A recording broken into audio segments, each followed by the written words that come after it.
stimulating economic growth, technical advancement, the role of media. On Wednesday, the president appreciated the editors for their role in the fight of Nigerian democracy. The president, who was represented by the Minister of Information and National Orientation, Mohammed Idris, said that the federal government is working to change the systematic moral decline in the country through the implementation of a sustainable mass orientation campaign aimed at fostering unity, patriotism, and promotion of positive values amongst Nigerians.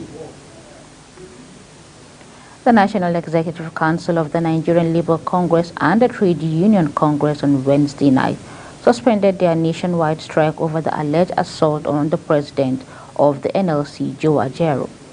The union says the suspensions followed the intervention of the National Secretary Advisor, Nuhu Ribadu.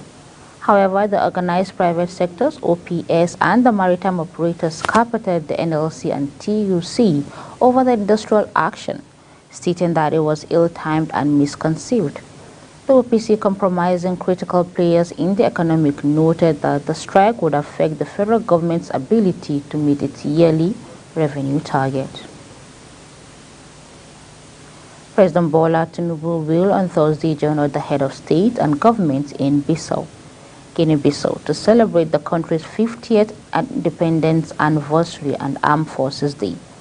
President Tinubu will arrive in Bissau on Thursday for the ceremony, which will be hosted by President Umaru Sissoco Embalo. Guinea-Bissau marked its 50th anniversary Independence Day on September 24, 2023, but the government has scheduled all celebrations for November 16, 2023.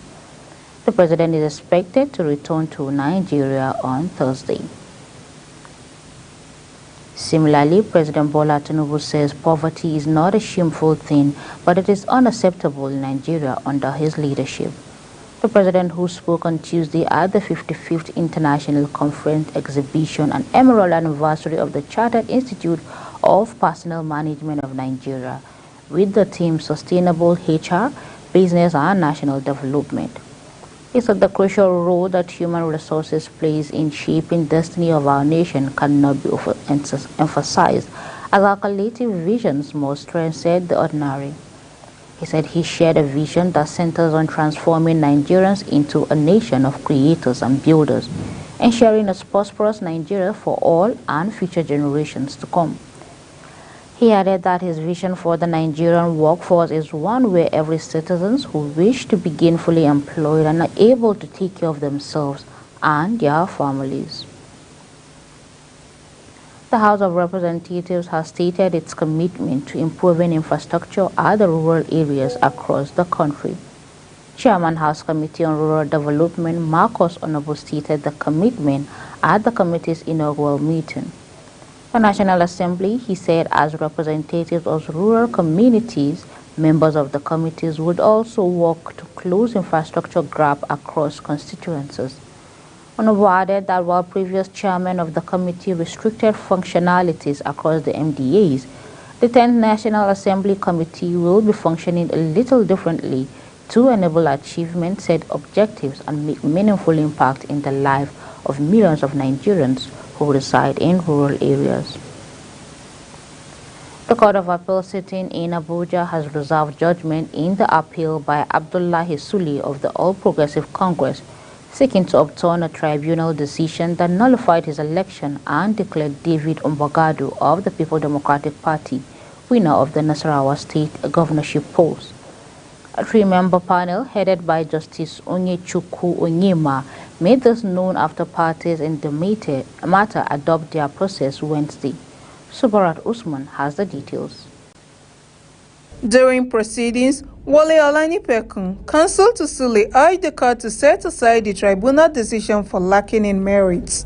He argued that the tribunal refused to take the submissions of their witnesses during the tribunal hearing and that data from the Beaver standard at the tribunal were merely dumped and the data were not analyzed as evidence. On his part, Kanu Agabi, counsel to Umbagadu and the PDP, urged the court to affirm the tribunal decision and dismiss the appeal, describing the evidence standard to aid same as being merely documentary. With respect to the beavers, Agabi argued that it was sufficiently demonstrated in the tribunal, with the printouts from the machine tendered, faulting the argument that they were merely dumb. Mbugadu, PDP, electoral body INEC and the APC are the first to fourth respondents in the appeal.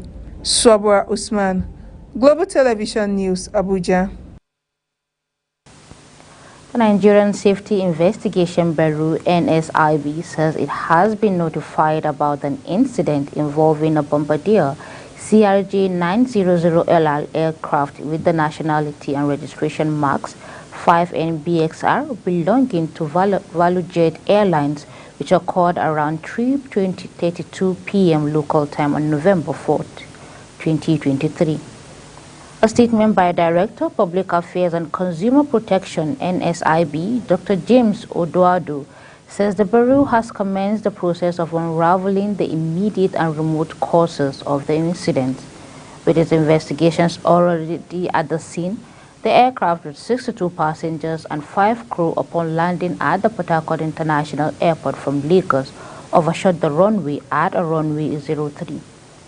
The statement noted there was no injury or fatality as all the passengers and crew members were safely evacuated and no damages to the aircraft was reported. Chairman of the Nigerians in Diaspora's Commission, NIDCOM, Abike Dabiri Iriwa, has informed the Senate Joint Committees on Diaspora and Intergovernmental Affairs and Foreign Affairs that the employer of Ikem, a Nigerian student beaten to death in the Philippines, have been charged with murder along with 5 others. She shared a viral video by a man posted on social media recently, alleged that 250 Nigerians are slated for killing in Ethiopia and was totally false and untrue.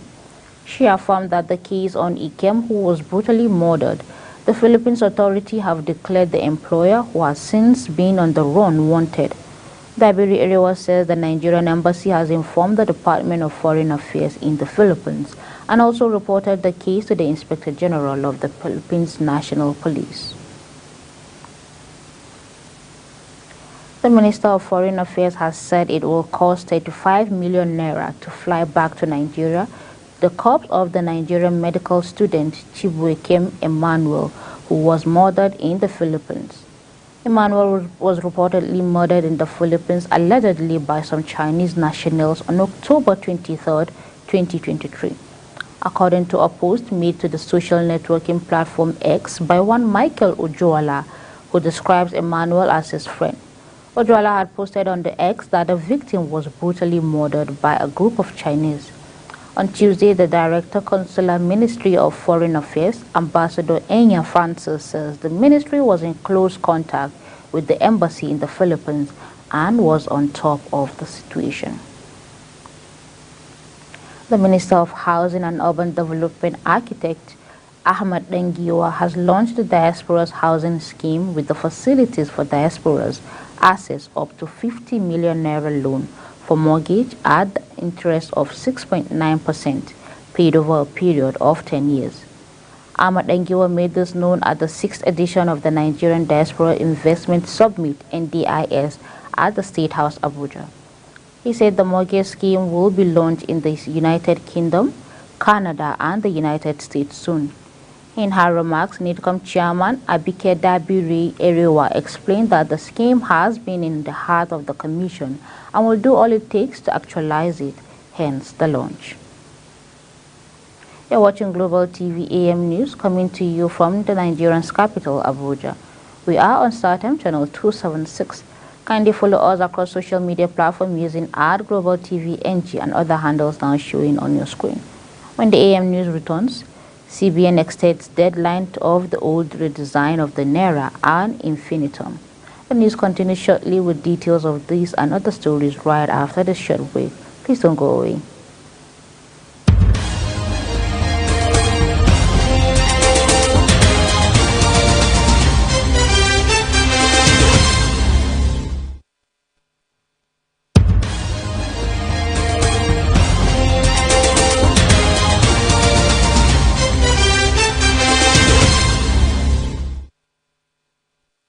Welcome back to Global Television, bringing you live broadcasts of the AM news from Nigeria's capital, Abuja. Back to the stories. The Economic and Financial Crimes Commission have arraigned a man, Oladipo Jimoh, and his firm, Burma Energy, for allegedly stealing $60,334.59 belonging to Vale Blue Limited on Tuesday. Jimoh was arraigned before Justice Mojisola Dada of the Special Offences Court sitting in Ikeja, Lagos, on 2 account charges of stealing. The FCC discloses in a statement made available on its X page on Wednesday. The prosecuting counsel, C.G. Okwajugu, had told the court that Jimoh allegedly converted 2 properties of Vale Blue Limited to his personal use in dishonest manner. The court read Oladipo Bankole Jimoh and Burma Energy Resources Limited sometime between 11 October 2022 and July 2023 in Lagos, within the Ikeja Judicial Division, dishonestly converted to your own use the sum of $47,534.59 property of the Vale Blue Limited. The Independent National Electoral Commission will this week issue letters to Nigerian Bar Association lawyers to commence the prosecution of offenders arrested during the last general elections in February and March. The issuance of the letters was slightly delayed by the off-cycle governorship elections in Imo, Kogi, and Bayelsa State at the weekend. With the elections over, the official who preferred anonymity says the prosecutors should get their letters. Months after the general elections, INEC had yet to commence the prosecution of the offenders in the 215 cases filed handed over to it by the police. The commissioner announced that it will speedily prosecute the suspects, saying it had secured the partnership of the NBA to nominate lawyers who will prosecute the offenders on pro bono or free of charge. The Academic Staff Union of Universities has said the federal government's plan to automatically deduct 40% from universities' internally graded revenue will improvise the university system. In October, the Ministry of Finance notified academic institutions across the country of its plans to automatically deduct 40% from their IGR. Also in a statement signed by its national president, Professor Emmanuel Osodeke, on Tuesday, after the National Executive Council meeting at Kaduna State University, Kaduna, explained that universities were not revenue-generating agencies, saying that the obligatory fees paid by students were to provide necessary tools for them to be properly educated. The statement said that the next meeting took place from Saturday 11 to Sunday 12 November 2023 and deliberated on several issues affecting the Nigerian university system and the country. Osodeke advised federal government to remove universities from the list of agencies expected to remit 40% from its IGR. ASU also decried the continued victimization and onslaught against its members at the Federal University of Technology, Owerri, Ambrose Ali University, Epoma, Kogi, Lagos State Universities, Ojo, and others. The Permanent Secretary, Ministry of Defense, Dr. Ibrahim Abubakar Kana, has said the federal government was committed to boosting the welfare of staffs by providing incentives that would make them happy and be committed to their work. He stated this when he commissioned the state-of-the-art 330 city buses on Tuesday, November 2023, in a ship house. Speaking during the commissioning, Dr. Kana said the buses were provided to support and augment the welfare of staff in line with President Bola Ahmed Tinubu's 8-point renewed hope agenda and to implement the Federal Civil Service Strategic and Implementation Plan reforms. The Permanent Secretary says the buses would ease transportation logistics that would contribute to a positive and motivated workforce. He expressed his gratitude for the unwavering dedication of staff to work, saying whom much is given, much is expected. Dr. Kana further stated the logbook would be attached to well-trained drivers in other buses, the high used by the staffs. U.S. Department of State Bureau of Educational and Cultural Affairs in the Open Doors 2023 report reveals Nigeria as the 7th largest sending country globally, with 22.2% increase in 2022-2023. A destination for global students of particular significance as it remarkable 22.2% increase in Nigerian student enrollment, totaling 17,640 for the 2022-2023 academic year. Nigeria jumped from 10th place during the 2021-2022 school year and now sends more students to the US than Japan, 18th, and Brazil, 9th, while Saudi Arabia is the 10th. The South African rand was weaker in the early trade on Wednesday ahead of retail sales data in South Africa at the United States, which could provide markets with fresh directions. The rand traded at 18.255.5 against the dollar, on about 0.2% weaker than its previous close. The dollar last traded around 0.1% stronger against a basket of major currencies. The rand jumped to Tuesday as softer than expected U.S. consumer inflation data boosted expectations, and the Federal Reserve might be done in the interest high risks. South Africa's benchmark 2020-30 government bond was stronger in early deals, with the yield down 4 basis points and to 10.195%. Central Bank of Nigeria (CBN) has affirmed plans to extend deadline of the legal tender status for the old design of the 200 naira, 500 naira, and 1,000 naira denominations and infinitum. This is contained in a statement press release on Tuesday signed by the Central Bank of Nigeria Director of Corporate Communications Department, Dr. Isa Abdul Mumin, saying this is in line with the international best practices. The statement acknowledged that all banknotes issued by the CBN in accordance with Section 20, subsection 5 of the CBN Act 2007 will continue to remain legal tender and infinitum even beyond the initial deadline of 31st December 2023. That's it on Global TV AM News. We are on StarTime channel 276. Kindly follow us across social media platforms using @GlobalTVNG and other handles now showing on your screen. On behalf of the production team, I am Fauziya Lukman. Thank you so very much for watching. See you soon.